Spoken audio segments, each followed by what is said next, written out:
What is good, everyone? Welcome to another edition of DylanLasagna Live. I am your host, as always, DylanLasagna. It's another edition of the podcast. Make sure you are tuned in, have notifications on, and are subscribed to the channel. And as indicated by the very strange song that I found right before the stream started, yes, May Day. It's a new month. It's a new year. And it's a new day. Yes, it is. Today is my birthday. I'm trying to downplay it a bit. Right now. It feels kind of weird, you know? Like, yes, today is my birthday, as indicated by the song there. But it feels weird. It's a weird birthday because each and every passing year, it's like right now, today I turned 23 years old, but it's like as you get older, it just feels, I don't know, I kind of feel indifferent about like my birthday today. It's nice to celebrate it. It's nice to celebrate. It's like another year being here. But it's just like off camera. I'm not sure how I really feel about today. Especially this year. I'm happy that I get to do these podcasts for you guys. I'm happy that I get to do videos for you guys. The live streams is like fun and all, but off camera, I'm gonna be real with you guys. We're gonna have like a real discussion to start this show. It's like the future right now. Not the channel. We already discussed what the channel future was gonna be last week. Personally, I'm a little worried. Actually, I'm really worried. I'm not gonna lie to you guys. I was supposed to graduate from college, probably forever, in 2 weeks. that was supposed to be the day of my graduation, but due to the coronavirus pandemic. Oh no, the C word. But yeah, due to the coronavirus pandemic, there's not gonna be like a ceremony, at least for now. That's postponed, and now not just me, but a bunch of other graduates that were supposed to walk as well are now either gonna like go to grad school, or they're gonna go into a job market that's pretty unstable right now. And I'm going in the latter direction. That's pretty scary right now, especially with the pandemic still ongoing. The job market, the outlook is pretty worrisome. And I don't know, today it just felt like another day for me. Like, especially during these times, But I kind of don't want to, like, let that tamper my mood, What matters is that even though I am scared, I'm a little worried for my future. The thing is, I'm here. I'm blessed to be here. It's another year for me. It's like, I'm healthy. I'm happy to be here, to be doing these podcasts for you guys. And while the viewership could be up a little bit more, I'd still like to expand these podcasts. I'm grateful for the people that are here right now. So thank you all for tuning in to Dylan Lasagna Live each and every Friday. I know I had to push it much earlier than I normally would at 4 Fridays at 4:30 Pacific, but it is my birthday, so I'm expecting some big, fancy, some big nice quarantine and chill birthday thing later today. Actually, he's prepping something right now for me, but I'm not gonna go into specifics. What's up, Jermaine Star? But yeah, I'm not gonna go too specifics into that. But I know there's gonna be something for me going on. That's why we had to do the podcast right now, at this time. So wherever you are, wherever you're listening, thank you for tuning in. I don't know why you asked that, but anyway, with that being said, we have a lot to talk about today here on the podcast. But first, I want to run into a few announcements. In 2 weeks' time, there will not be a Friday show. That is May 15th, but instead, we are gonna have a special Saturday show, a special Saturday podcast. That is because on May 16th is the 1-year anniversary of Dylan Lasagna Live. That's right. May 16th is the 1-year anniversary of when I started this live stream podcast. And I can't believe it's already been 1 year. I think that was literally the day I ended my first semester of the 4-year university ended. So pretty crazy. That's pretty crazy. And now here I am. It's pretty crazy where I'm at now. But anyway,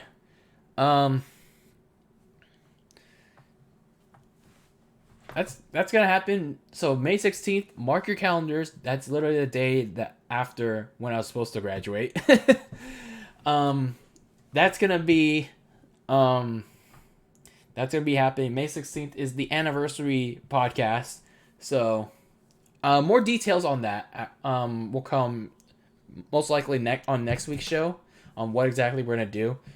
But the basic gist of it is just gonna be going over my favorite shows, and then my worst shows, and I want to continue engagement in these shows. I would honestly would love all of you to submit to send me your favorite memories, your favorite episodes, your favorite topics from the past year. your favorite topics that I discussed on these shows. So we'll get into that next week as we approach the 2-year anniversary. I'll keep you guys in touch on more details as we near the 1-year anniversary. The day before, that was the day I was supposed to graduate from college, most likely forever. I may do something in place of that, like in place of the lack of DL Live on a Friday, and I'm trying to like figure out what exactly I want to do on that day. So stay tuned for that as well, because it might, something big might go down. And I'm kind of trying to figure out the gist of it. So stay tuned. There's going to be a lot. Hopefully there's going to be a lot of big stuff that goes down on the weekend of May 15th. Jermaine Starr, please don't make me put you on timeout. Because I will right now. But anyway. Now let's get into the main meat. Let's get into the main meat of this show, because honestly, there's a lot of it. On Monday, 2K announced that the WWE 2K21 was not going to happen, and we knew this for a little while. That's because of the COVID-19 situation, like literally delaying a bunch of game development, and game development has been a lot harder during the pandemic.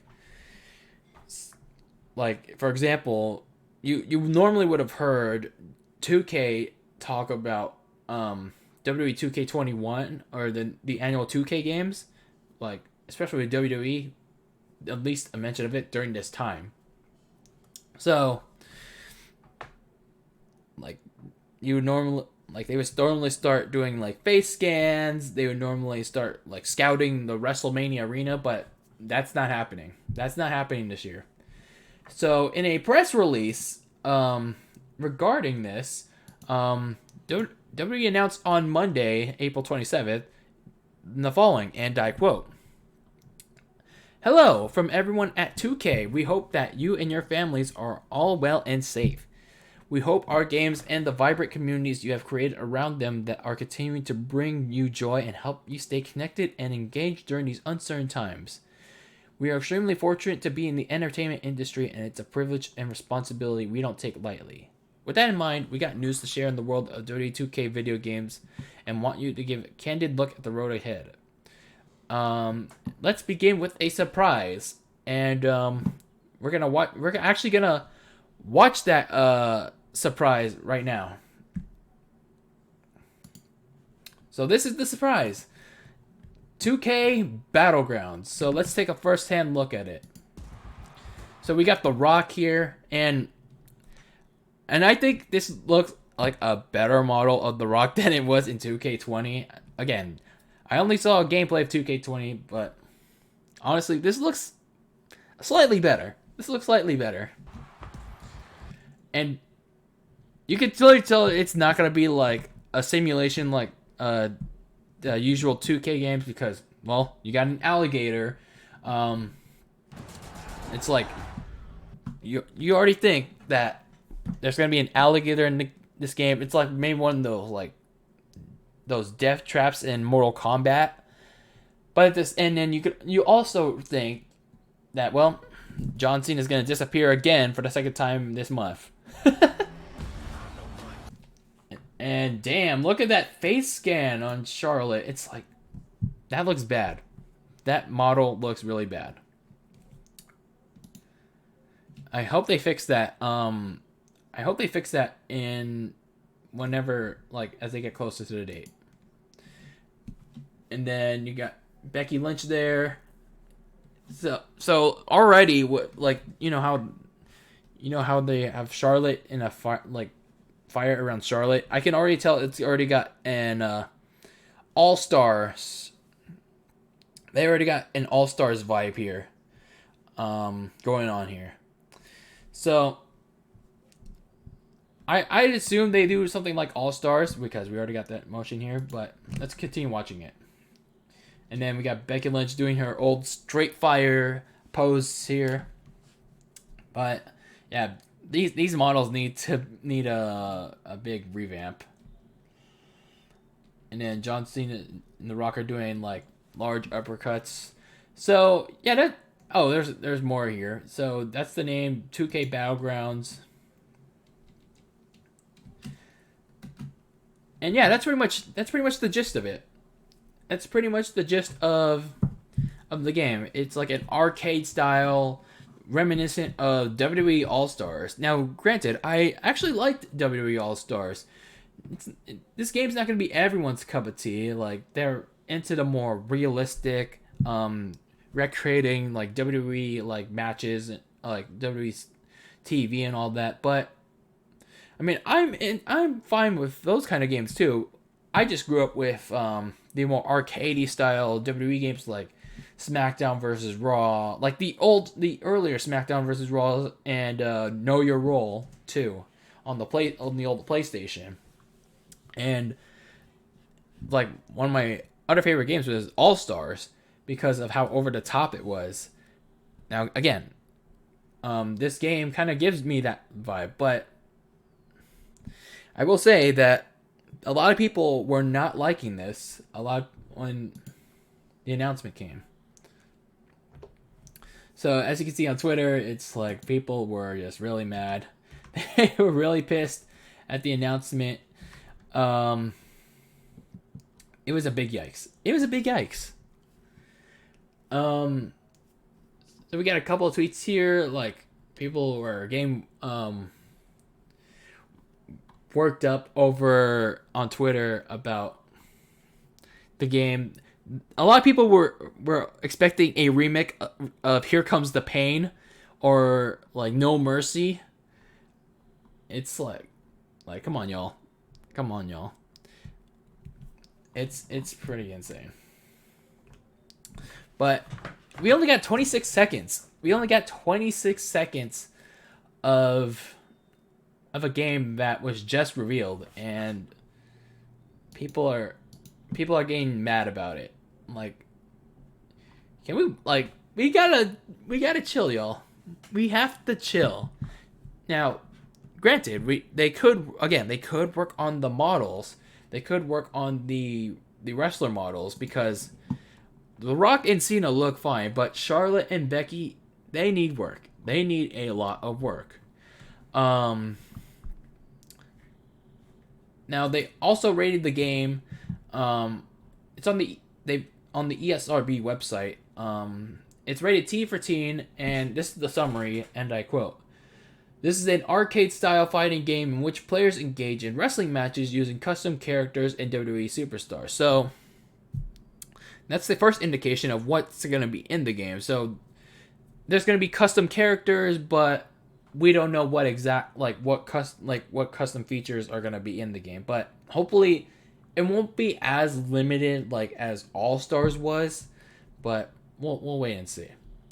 Characters can punch, kick, and throw each other during matches. Players can also attack by using chairs, poles, alligators, as you saw with John Cena getting massacred again.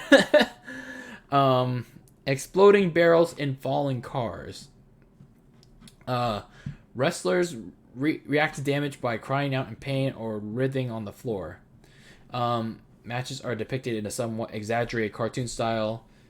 Yada yada yada. And then it just goes on to discuss like why it's rated T for teen. But we also get an indication on what platforms it'll be on. It'll be on the usual platforms that were on 2K20, like PlayStation 4, Xbox One, PC. So it won't be on those next gen consoles like PS5 and Xbox Series X. Why am I getting a phone call right now? And then it also confirmed that it's coming to Switch. The first game that it's gonna be on Switch since 2K18.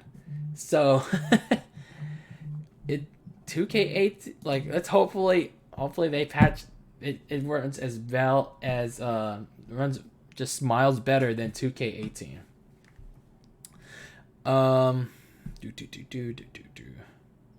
Hold on here. But anyway. And then they also confirmed that it's going to run on Google Stadia. So, I didn't know Google Stadia was still a thing, but it's there. But at this point, why would I want a Stadia? Then there's another catch here. There's another catch here on the ESRB website. And that is, if you go on here, my biggest fear was kind of almost confirmed.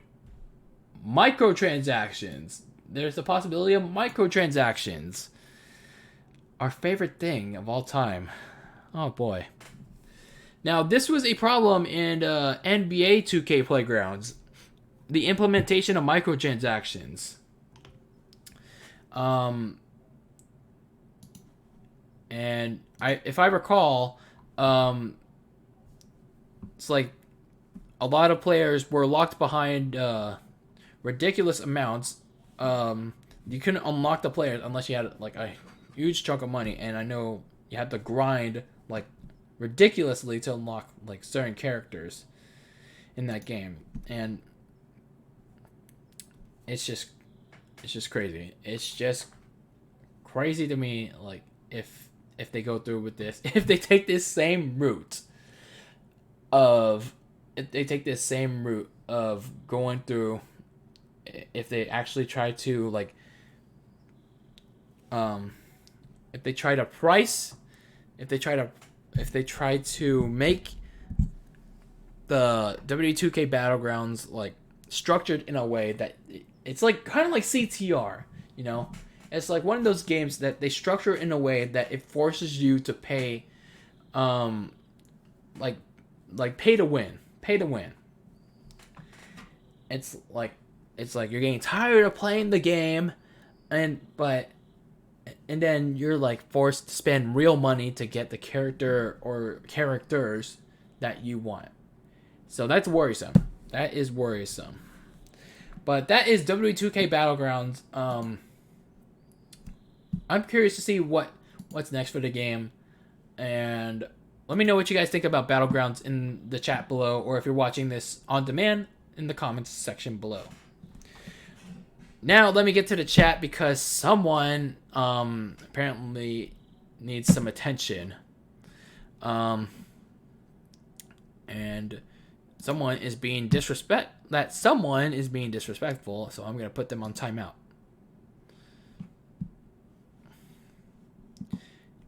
So, yeah, you wanted your like Ultimate Gamer 70, like sorry if I'm ignoring you, but I'm glad you're my biggest fan. You're watching Binge, but you're not being very respectful. We gotta get through the topics. Anyway, next up on here, Cain Velasquez. Y'all remember Cain Velasquez? Remember how, what was it, October 4th? So, how many months was that? October, November, December, January, February. 6 months? No, March, April. We're in May now. Almost 8 months ago. That's freaking insane. 8 months ago, Cain Velasquez made his debut on freaking WWE. On the debut episode of SmackDown on Fox. He made his debut on SmackDown on Fox after Brock Lesnar emphatically buried Kofi Kingston's WWE title reign, like, as much as I can. I'm going to try to reserve my feelings for that, but I'm going to try. But anyway, it was reported on Tuesday that Dave Meltzer of the Wrestling Observer newsletter that Cain Velasquez was among those that was quietly released from the WWE as the company is still trying to save money during the coronavirus pandemic. Meltzer noted the following. They haven't used Cain Velasquez since Saudi Arabia.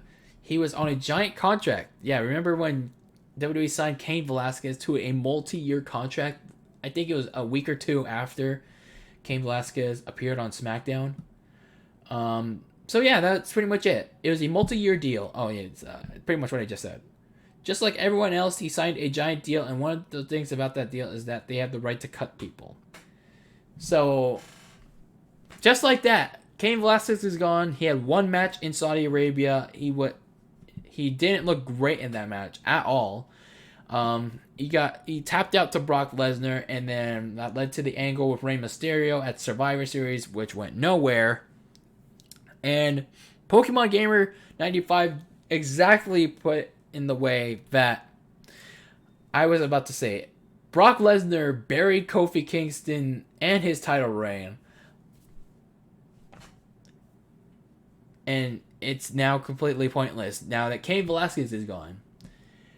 Kofi Kingston losing to Brock Lesnar in the way that he did is still one of the worst decisions that WWE Creative. Let's get that through people's heads. WWE Creative, not Brock Lesnar, not Kofi Kingston. Creative. It's like people blaming YouTube for their problems. Like, unironically and hypocritically, I do for sometimes. WWE Creative blundered with this decision. It's one of the worst blunders in the last 5 years. Now, was Kofi Kingston's reign the most memorable? No, but he was, in all honesty, he was very well protected. He had feuds with Dolph Ziggler, which wasn't that great, and his matches weren't that great either. And he had that personal feud with Randy Orton. I forgot what other matches there were, but you get the point. And a large chunk of those matches could have been great, but WWE didn't make them, only made them solid at best and mediocre at worst. But again, he was a very well protected champion. He rarely lost as WWE champion. That's how good of a champion he was. Until he met Brock Lesnar. Until he met Brock Lesnar on SmackDown, and he was fed to the yeast incarnate. And then Kofi Kingston went back to the New Day like nothing ever happened, and never got his rematch. For the WWE title. Like, it doesn't matter if the automatic rematch clause is non-existent anymore. Brock Lesnar or Kofi Kingston never once had a chance to earn a rematch against Brock Lesnar. Never. It was once Kofi Kingston lost the title, it was off to Cain Velasquez at Crown Jewel, and that big disaster happened. And now that he's gone, there's literally no point.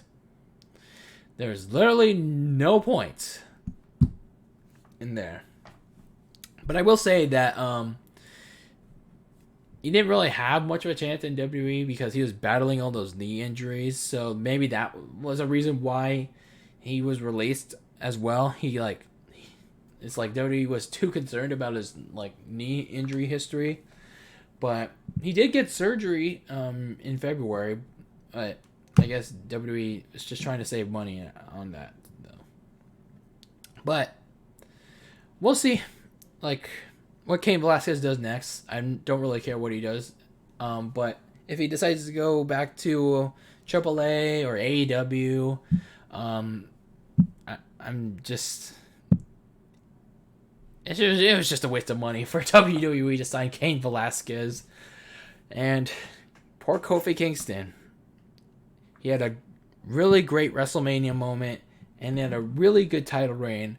And then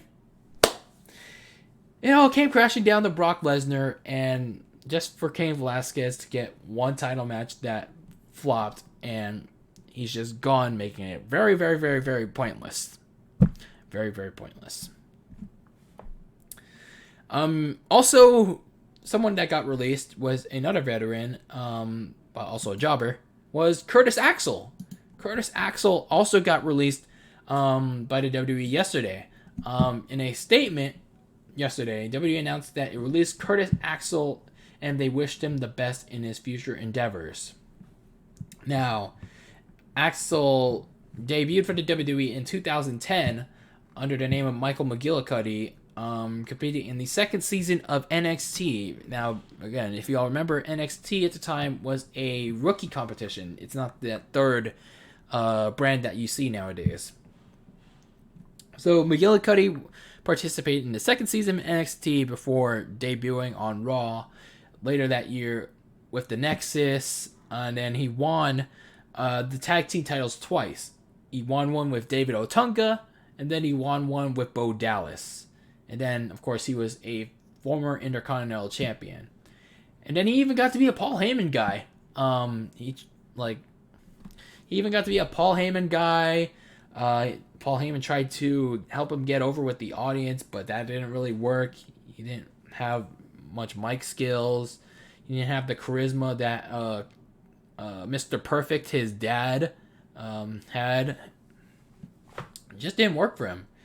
And the only thing I'll remember him for is the Axelmania, like the Axelmania run that he had back in 2015. And that's pretty much all I could say about Curtis Axel. But I guess once the pandemic is over, he'll have another opportunity to wrestle somewhere else. And I know he will, just like everyone else. Hopefully, like, someone will pick him up and let him wrestle somewhere. But yeah, both Curtis Axel and Cain Velasquez gone from WWE. Now, on to some AEW news. Dynamite. I couldn't sit through Dynamite like for the past month or so. So there was an interesting report from Mike Johnson from Pro Wrestling Insider, and you know how, like, if you watch Dynamite frequently, if you watch AEW shows like on a weekly basis, then you know that AEW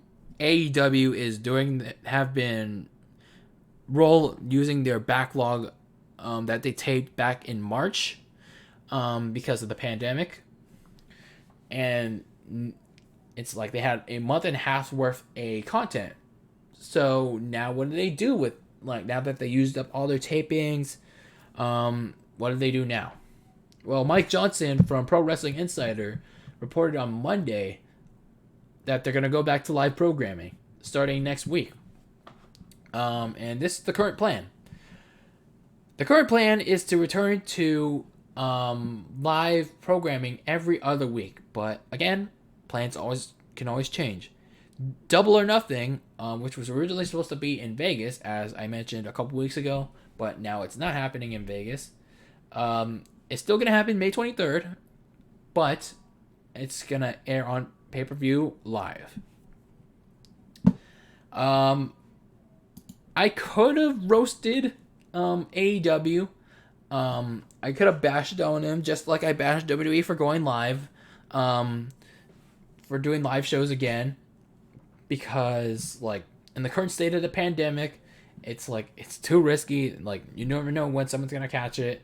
I mean, yes, I know that, like, they have a business to run and all that, but you have to think of the safety of the performers too.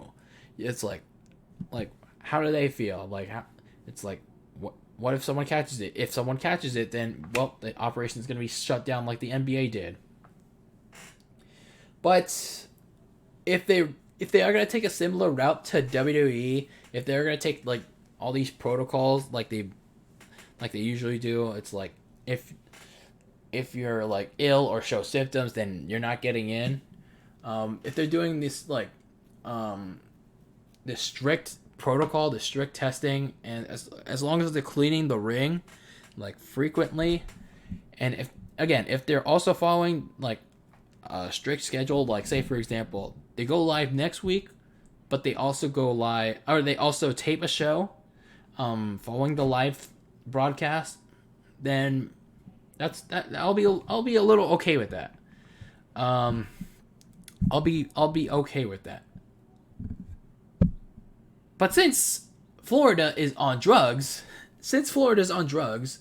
has deemed wrestling essential, AEW can even go back to Daly's Palace in Jacksonville, and they no longer need to use the undisclosed location that they used for the tapings, which I think was in Georgia, that warehouse that Cody uses. But we'll see what happens. We'll see what happens with that.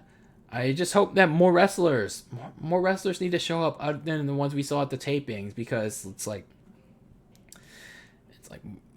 we need them. We really need like more storylines other than just Lance Archer, the Elite, Kenny Omega, and Brett Baker, like all the other stars that haven't been on the tapings like since the pandemic hit, like the rest of the Inner Circle, SoCal Uncensored, John Moxley, Pac. Yeah, Pac hasn't been on ever since the pandemic hit. A lot of guys haven't been there. Like Jurassic Express. Like the only one that was there was Jungle Boy. No, not Jungle Boy. Fuck, I can't remember his name. But you get the point. The smaller guy is on there. But you get the point. Like a large portion of the roster needs to return, because it's like it's time to advance the storylines. It's time to advance the card for Double or Nothing, and hopefully they start that. This roster is more willing. This side of the roster is more willing to fly out to dailies once the irregular live shows pick up starting next week. Anyway, now moving on from the wrestling news, we got a little bit of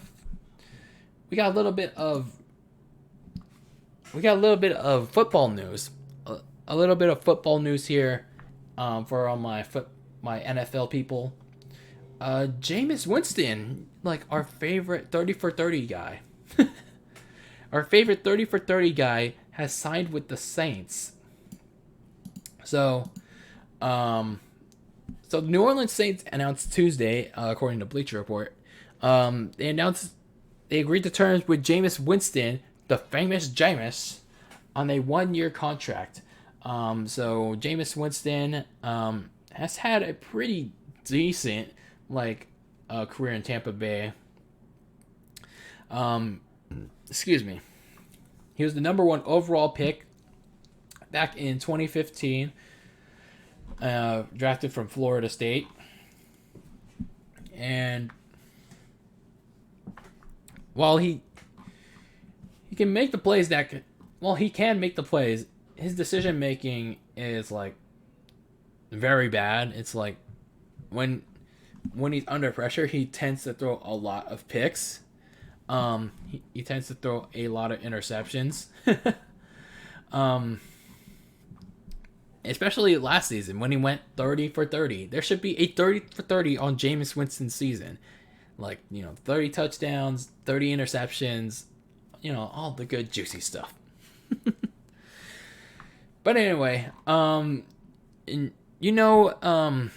Winston's season was most likely over when head coach Bruce Arians was doubting whether or not Winston was gonna be the guy, whether he was gonna come back in 2020, and he was unsure of that. And then those doubts were intensified, and actually they were blown up when they signed Tom Brady to the Bucs. So Jameis Winston, free agent, now he's on the Saints, and I feel like he's gonna learn from Drew Brees. I feel like he needs this year to learn. Even before then, I didn't think he was gonna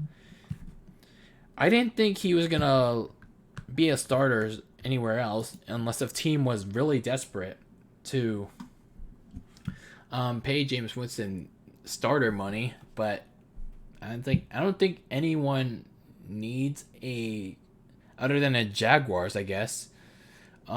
needs a quarterback at the moment. I don't think most teams need a quarterback at the moment, other than the Jaguars. And the Bears. So, I think this experiment can work. Jameis Winston could take this year, if there's a season, hopefully, to learn under one of the best quarterbacks in the NFL, under Drew Brees and Sean Payton, so he can learn learn not only to be a better quarterback, but to help him in his decision making as a quarterback, to lessen the turnovers. And I don't know if Jameis Winston will be the guy to replace Brees. I think that would be too soon. Maybe in a year or two, we'll see. But I feel like if Jameis Winston, like, let's say Brees gets hurt and Jameis Winston goes on a Teddy Bridgewater run like last year, then maybe he could be the guy. Maybe they could be the guy. But we'll see. We will see what happens with Jameis Winston in New Orleans. But that also leaves Cam Newton and now Andy Dalton as some options, the remaining free agent options for teams that really need a quarterback. I feel like Newton's still the most intriguing one, even despite his injury history. I mean, he has despite his injury history, he still has an MVP on him. He played at a high level before he flopped in the Super Bowl. So if teams need a QB, look for Cam Newton. I know Jags, Bears, especially the Patriots, because they lost Tom Brady. I don't have high hopes for the Jared Stidham and Brian Hoyer duo over there. So if those teams need a quarterback desperately, then look no further than Cam Newton. All right, the last thing we're going to talk about today is Nintendo. You know I love Nintendo Directs as of late. But I feel like there's not going to be one. There's not going to be one this year. Not this year. Sorry. Retract. I feel like there is not going to be. I feel like there's not going to be one in June. And there was a strange report coming out of yesterday. There was a lot of gaming news that happened throughout this week, with The Last of Us 2 story getting leaked and Naughty Dog copy striking people, false flagging people as hard as Suzy Liu. Goddamn. But the biggest gaming news coming out this week, I swear to God. Wait. Alright. But anyway. Okay. So, I feel like despite those Last of Us 2, rumors, going around, I feel like the biggest gaming news was the Nintendo Direct. Because of the pandemic, what was going to happen to the Nintendo Direct in June? We already knew the pandemic already affected the Nintendo Direct in March, the Nintendo Direct Mini. There's already that warning that due to COVID-19, some of the games revealed in this Direct, may be affected. So, why exactly am I talking about Nintendo in this podcast today? Well, there was a report from VentureBeat from Jeff Grubb, and he reported something that was really big, and also kind of disappointing at the same time to a lot of people. Not as disappointing to me, because I understand the situation we're in right now, but I know how some people are. They're like, where's the Nintendo Direct? We need a Direct. It's oh my God, especially during this time. We need games. Yes, we do need games. Not right now, though. Not right now. But anyway, Anyway, let's see here. So VentureBeat reported, Jeff Grubb reported, that Nintendo was telling partner developers that it wasn't going to be holding a Nintendo Direct in June. Normally, Nintendo holds their Direct in June during E3, which we all know it has been canceled for the first time in forever. No Frozen memes. But anyway, it also says here in the VentureBeat article that because of Japan's work from home order, which is part of the country's attempts to mitigate COVID-19, it has complicated Nintendo's development schedule, forcing multiple delays in its development schedule. Grubb also reported that Nintendo was already preparing for the June event, with plans to unveil its first party schedule for the rest of 2020 with its partners. This included the heavily rumored Mario franchise 35th anniversary, and hopefully again that comes true. This Mario 35th anniversary was going to celebrate with the release of some classic 3D Mario games on Switch, including Sunshine, Galaxy, and 3D World, if the last rumor suggested. But now the company is far less certain if it holds another Direct. It may not come until the very end of the summer, so that's a long ways off. If you're expecting a Direct, then I wouldn't be surprised if they held it off till then. So let's see. There's also some other stuff in here that. Okay, here we go. And then Eurogamer also reported that publishers set to reveal games in the Direct were told that Nintendo needs more time to develop its first-party games. So Eurogamer added on to that. And I will say this to close off today's show. Nintendo hasn't outright confirmed they're not doing a June Direct. But again, as disappointed as I want to be about this news, if it's true, you have to understand why. You have to really understand why, Nintendo, has to delay it. I mean, are the dislikes really that insane right now? It's are we getting dislike bombed? Are we getting dislike bombed again? Are we getting dislike spammed? We are getting dislike spammed. I wouldn't worry about too much because I know those dislike spams. The dislike spams went away, in the last time I was dislike bombed. So I don't think I should worry about it too much today. But anyway, so Nintendo they haven't confirmed anything that they're not going to do a June Direct, but I know some people were pushing out videos right away when the news hit.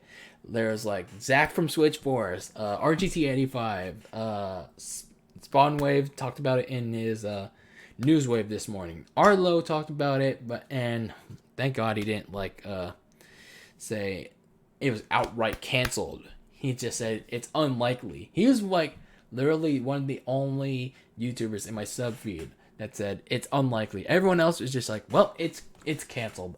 And I think I am guilty of this. It's I also said it was canned, but I put a question mark in it. Everyone was already ready to jump the gun and say it's canceled. But again, we have to understand why it's canceled. If it's gonna be canceled. With the WWE 2K21 situation, it's you can't simply develop a game at home remotely, trying to do Zoom meetings, do game development through Zoom meetings. It's no, it's especially when you don't have the resources, the same necessary software, resources, tools, one would have, and as if they were in an office.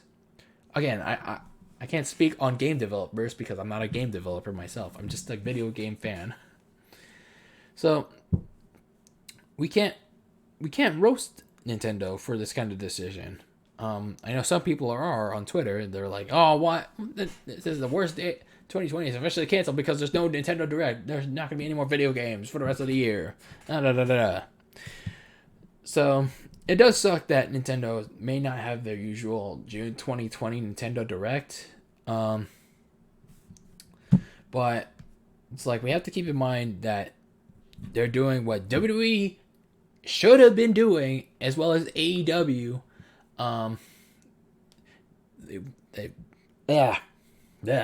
It's like I'm trying to get the point out here, but it's like, come on, Dylan. Nintendo is doing what WWE and AEW should have been doing in keeping everybody home and healthy and trying to work and do their jobs with what they got. So, if this report tells us anything, they're unable to do like the game development that they want to do like at home. It's like they just can't do it. They can't do it the way they want to do it. It can't work. But what matters most, like, is that, as I mentioned at the beginning of this video, they're here. They're healthy.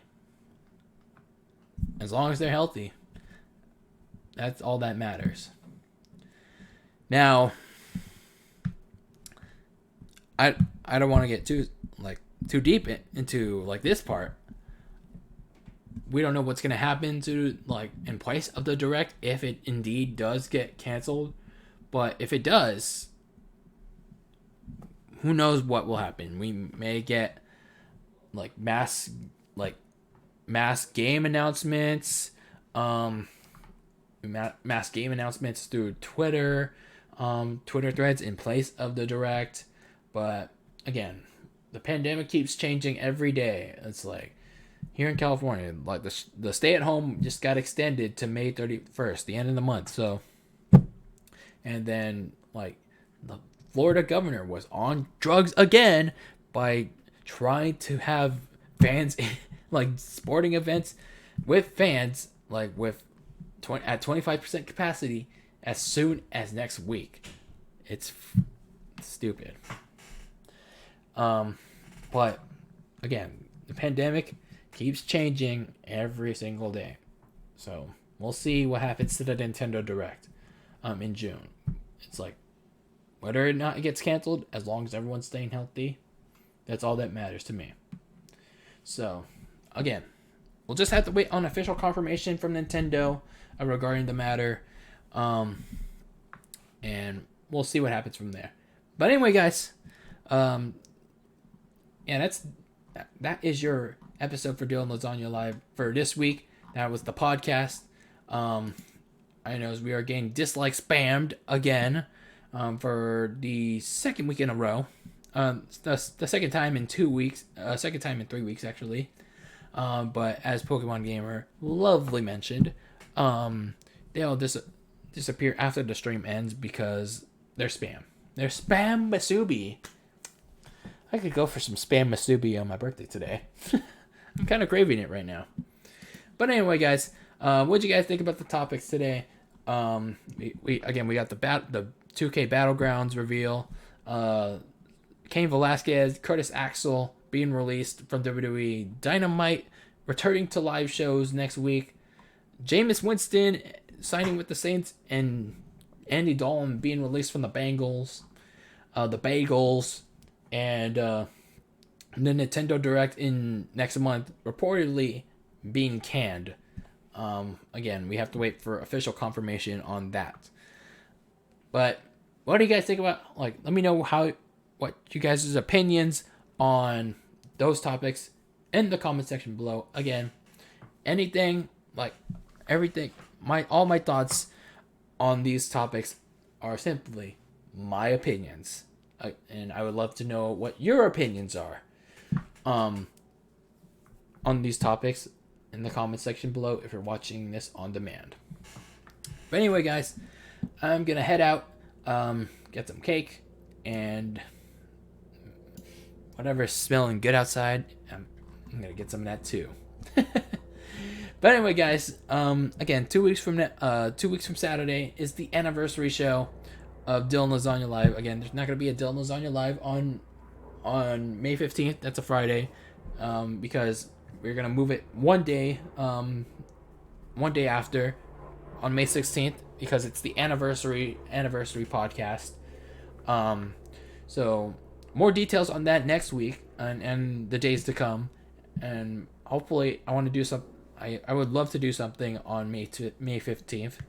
Something I've been thinking about, very, very big. Very, very big. But you'll have to stay tuned in the coming days for that as well, because I'm trying to put it together. But stay tuned. Just stay tuned. But anyway, everyone, I'm going to get out of here. Thank you all for tuning in for this episode of Dylan Lasagna Live, number 55. 55. Several more away from 100.